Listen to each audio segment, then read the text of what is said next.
अस्सलाम वालेकुम। मैं हूं नादिया अनवार और उम्मीद करती हूँ आप सब खैरियत से होंगे। नाज़रीन, इन सारे प्रोग्राम्स और सेशंस को करने का मकसद ये होता है ताकि आप स्टॉक मार्केट में भरपूर तरीके से काम कर सकें और इसके साथ ही साथ जो है स्टॉक मार्केट की अवेयरनेस जो है हर आम और ख़ास तक पहुँचानी है ताकि ज़्यादा से ज़्यादा लोग जो है स्टॉक मार्केट की तरफ आएँ और जो है आके इन्वेस्ट करें, क्योंकि स्टॉक मार्केट के बारे में कहा जाता है इट्स अ गोल्ड माइन। जी हाँ, तो जो है ज़्यादा से ज़्यादा लोग आएँ और यहाँ पर आके इन्वेस्ट करके जो है मैक्सिमम बेनिफिट हासिल कर सकें। तो इसके लिए ज़रूरी है कि आपने चैनल को लाइक भी करना है, सब्सक्राइब भी करना है और साथ में बेल आइकन को भी हिट करना है ताकि कोई भी इंफॉर्मेटिव सेशन जो है वो आपसे मिस ना हो जाए, और इसको शेयर भी करना है, ठीक है।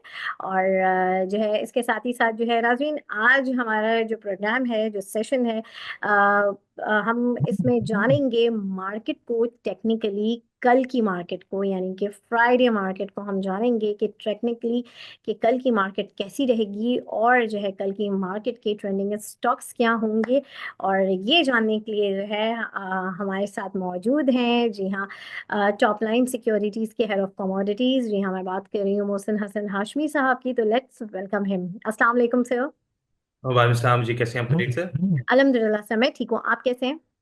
अल्हम्दुलिल्लाह। सर, सबसे पहले तो ये कि जो है आज की इंटरनेशनल मार्केट का एक ओवरव्यू मैं चाहूंगी कि वो आप हमारे नाज़रीन से शेयर करें। अच्छा, ये इंटरनेशनल मार्केट्स की बात करें तो आज गोल्ड ने दोबारा एक सबसे देखें तो ऑल टाइम हाई रजिस्टर किया। अप्रैल के कॉन्ट्रैक्ट की बात करें तो 2973 का हाई रजिस्टर हुआ है। और उसके बाद हमने कुछ प्रॉफिट टेकिंग देखी अभी और यूएस खुलने के बाद।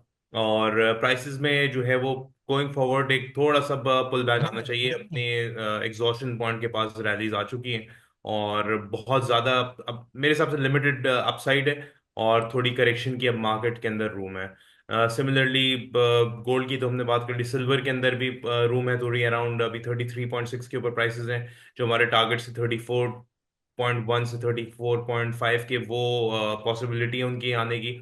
इसी तरह प्लैटिनम के अंदर भी हमने करेक्शन देखी है, बट प्लैटिनम के अंदर अब हम थोड़ा सा एक थोड़े से पुल बैक जो आया है उसके बाद अब हम यहाँ से वापस एक राइज देख सकते हैं टूवर्ड्स 1025 एंड 1035 के रीजन के अंदर।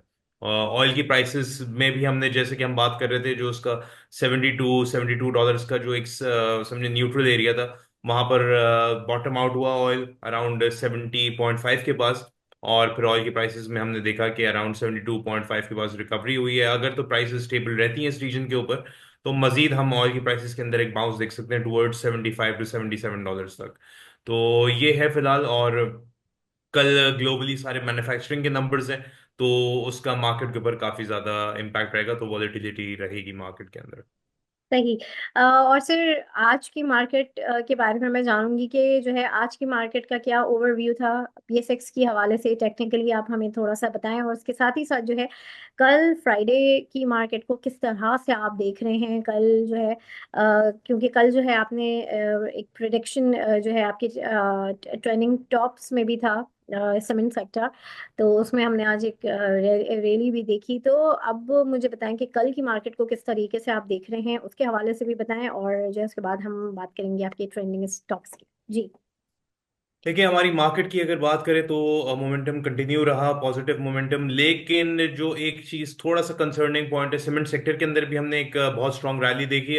लेकिन जो थोड़ा सा एक कंसर्निंग पॉइंट है वो ये है कि वही 13,700 और 14,000 के पास मार्केट वो एक स्ट्रांग मोमेंटम जो है वो होल्ड नहीं कर पा रही, यहाँ से प्रॉफिटिंग देखने में आ रही है मुसलसल।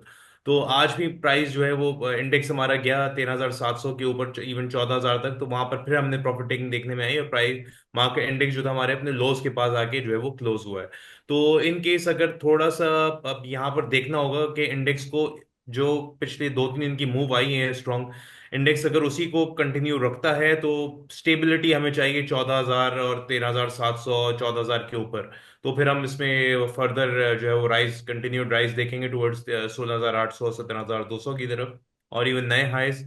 और इन केस अगर प्राइस कल के दिन भी अगर रिजेक्शन मिलती है इस रीजन से, दोबारा प्रॉफिट टेकिंग देखने में आती है, तो फिर हम जाके कल के जो लोस थे यानी 12,500 और 11,500 वो एरिया को रीटेस्ट होते हुए देख सकते हैं। तो रेंज ट्रेडिंग कह सकते हैं जब तक ये 14,000 का ब्रेकआउट नहीं होता, तो मतलब उसके ऊपर स्टेबिलिटी के साथ क्लोजिंग नहीं होती, मोमेंटम के साथ ब्रेकआउट मार्केट के अंदर। तो वही समझे 14,000 से 11,500, ये एक रेंज ट्रेडिंग इसके अंदर इंडेक्स चलता रहेगा हमारा। सही। और सर नेक्स्ट जो है द मोस्ट इम्पोर्टेंट पार्ट, जी हाँ, ट्रेंडिंग स्टॉक्स आपके कौन से होंगे वो बताएं।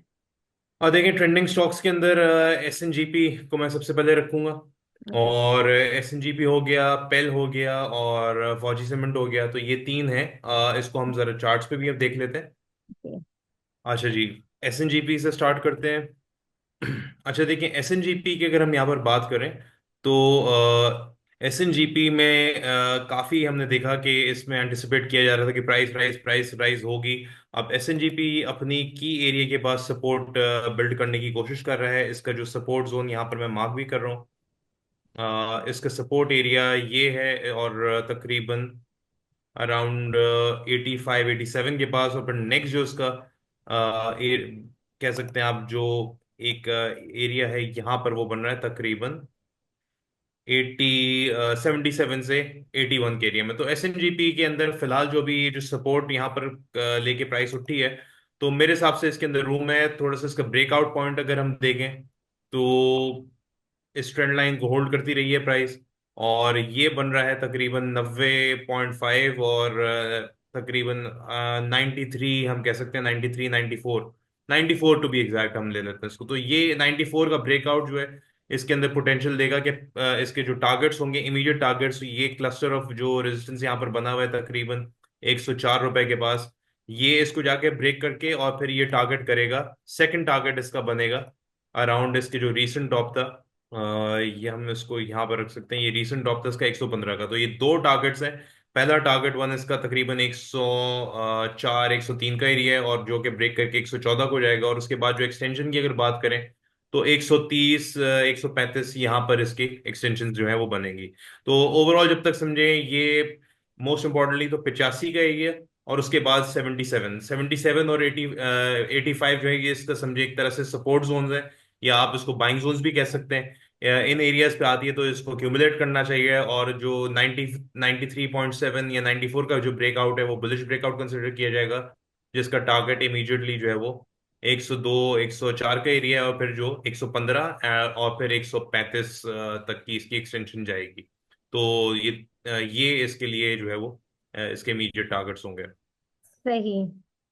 नेक्स्ट पेल। पेल पे अब आ जाते हैं।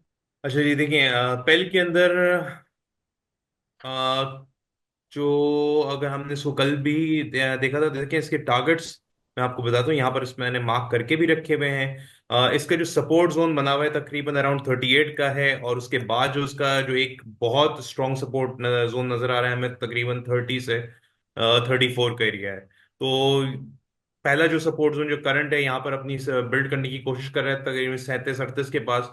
तो मेरे हिसाब से इसका जो पहला टारगेट बन रहा है वो इसका रेजिस्टेंस एरिया है 43 से 46 का एरिया। और मेरे हिसाब से ये अब अगर यहाँ से प्राइस बढ़ी तो इस एरिया को ब्रेक करने की कोशिश करेगा। और इसका नेक्स्ट जो टारगेट सेकंड टारगेट जोन है वो है 50 से 52 का एरिया। और प्राइस उसके बाद अगर हम यहाँ पर एक ट्रेंड लाइन लगा देते हैं जिसको रीसेंट टॉप था, ये बन रही है तकरीबन 46 पे। तो 46 के ऊपर अगर इसकी प्राइस स्टेबल हो जाती है तो 50 52 का टारगेट हो गई। लेकिन फिर ये यहाँ पर इसके ऊपर कंसोलिडेट करने के बाद जो टारगेट करेगा वो अपने थर्ड टारगेट जोन को करेगा, जो है 61 से 63। तो क्या कहते हैं, ये इसके तीन टारगेट जोन्स हम कह सकते हैं। और जब तक ये समझे ऊपर 30 रुपए या 29 रुपए कह सकते हैं, 29 से 34 इसका सेकंड बाइंग जोन है। और ये जब तक इन के ऊपर स्टेबल है तो यहाँ पर 38 के ऊपर जो है इसके अंदर करंट रेट्स के ऊपर भी इसको बाय किया जा सकता है। तो कल के दिन अगर इसी तरह पॉजिटिविटी रहती है, हम देखेंगे कि इमीडिएट तो इसका टारगेट होगा 43 से 46 के रीजन को ये टारगेट करेगा कल। या अगर थोड़ा सा डिलेड कोई मूव होती है तो मंडे। तो ये इसके टारगेट जोन्स हैं। तो ये दो टारगेट जोन्स हैं, ये तो इजीली हो जाएंगे। बट 46 के ऊपर स्टेबिलिटी इसके अंदर थोड़ा विद मोमेंटम जो है वो 61 से 63 का टारगेट बनेगा। इसका थर्ड टारगेट जोन है ये यहाँ पर। सही। और लास्ट में फॉर FCCL की बात करेंगे हम। जी, फौजी सीमेंट जो कि अच्छा जी, FCCL को भी देख लेते हैं। इसका देखिए बाइंग जोन जो दो बाइंग जोन्स बन रहे हैं जहां पर इसने एक अपनी सपोर्ट बिल्ड की। पहला जो थोड़ा इसका जो बुलिश ट्रेंड इंटैक्ट रखा हुआ है वो है 30 50 से लेके इसका जो एक गैप वाला रीजन है प्लस जो इसका यहाँ पर अराउंड 33 के पास जो इसका एक लो रजिस्टर हुआ है, उसके बाद जब प्राइस हमने देखा गई वापस तकरीबन 41 रुपए तक, उसके बाद जो प्राइस ड्रॉप हुई नीचे, उसने तकरीबन 36 रुपए के पास अपनी सपोर्ट बिल्ड की।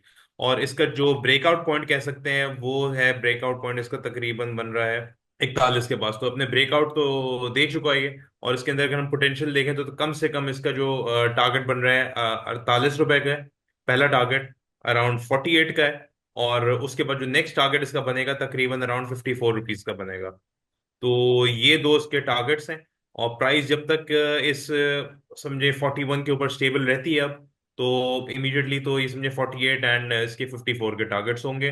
पुल बैक अगर आया तो वो लिमिटेड होगा तकरीबन समझे अराउंड 39 तक, 39 या 40 के पास। ये एक अच्छा एरिया होगा इसको इमीडिएट बेसिस के ऊपर अगर आप इसके अंदर बाइंग करना चाह रहे हैं तो। 39 के ऊपर ऊपर जो भी पुल बैक अगर आता है कल परसों में, तो वहां पर आप बाय कर सकते सही। बहुत शुक्रिया सर आपको। और नाजरीन, यहाँ पर जो है मैं सेशन से इजाज़त लूंगी, आप लोगों से फिर मुलाकात होगी, तब तक के लिए अल्लाह हाफिज।